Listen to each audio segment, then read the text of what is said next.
Well, in case you missed it earlier today in our qualifying show, Carl Edwards made a statement, turning in a fast lap of 29.1 seconds at 164.5 miles an hour to claim his first ever Nashville pole, his 13th in his career, and he'll have a host of 42 others coming after him, including Joey Logano, Michael McDowell, Kyle Busch. There you see the group as they are lined up along the front straightaway.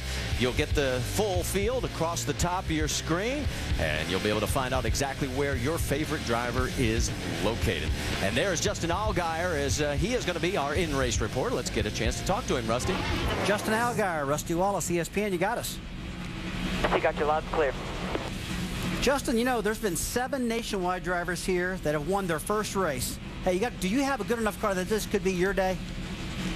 Oh, definitely. I think the Verizon Wireless Dodge is going to be a really good car today. We made a lot of changes after practice was over yesterday, so I think that we're going to have a really good car at the end of the race today.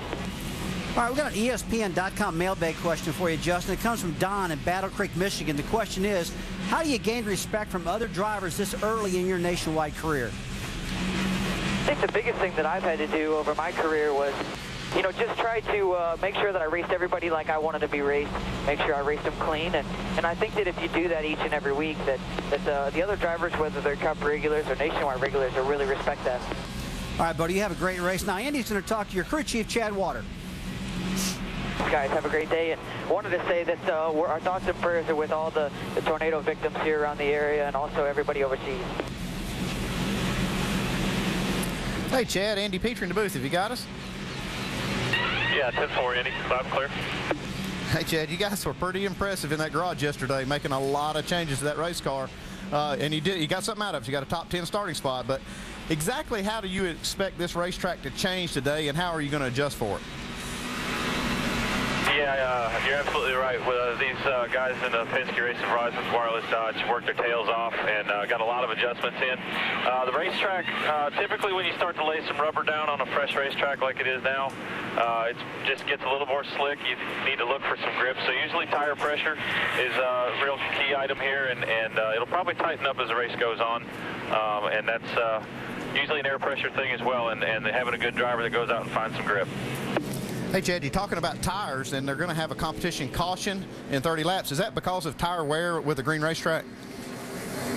Yeah, exactly right, Andy. There were a lot of guys yesterday that they were cording the right rear tires, and you know, when you get a green racetrack like this with, you know, it takes a few laps to get all the rubber built into the racetrack, and so the tires wear out a little bit faster. So NASCAR has given us the good graces of a competition caution to come down and make sure nobody has any problems that are going to be a big problem a few laps later. So lap 30, we're looking to come down pit road. Okay, Chad, thanks for letting us hang out with you and talk to you, and have a good race. Good luck. 10-4, Andy. Thank you very much. All right, let's check in with all of our onboards. Obviously, we have one with our in-race reporter, Justin Allgaier, but 7 others, and there you get the complete list. And so we'll have just about the entire width and breadth of the field covered from front to back, as we'll get some great views as we get closer to the start of this race.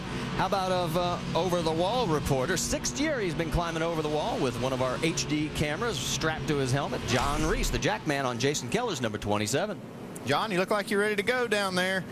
Just, you know, one question I've got for you, John, is you have 2 jobs on this pit crew. You're on the pit crew as a jack man, and you're also the car chief. What are the challenges that go with doing 2 jobs on the team? You know, it faces a lot of challenges, but it's okay because, you know, being a car chief, you go from first of the from front to back, and then being a jack man, it keeps everybody motivated. So it's all good. Well, good. Hope you be safe down there. Have good pit stops, and good luck today. Thanks.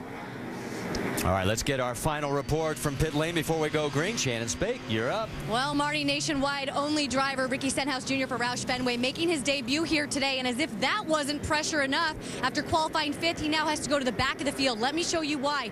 During qualifying, this is his valence. He ran something over, caused this damage. The team knew that they were going to have to make the adjustment sometime in the race, so they decided to make the change before the race started. And of course, unapproved adjustments means the back of the field. But the team's still confident. They said, think of what a better story it's going to be when we now finish in the top 10. Dave?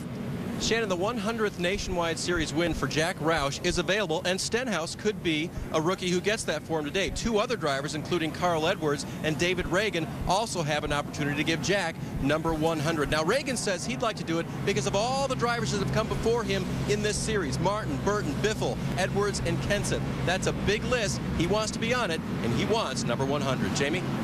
Well, Dave, a lot of people at the racetrack today affected by the tornado yesterday. Perhaps most notably, Baker Curve Racing, the 27 car in today's field. They're located right here in Nashville.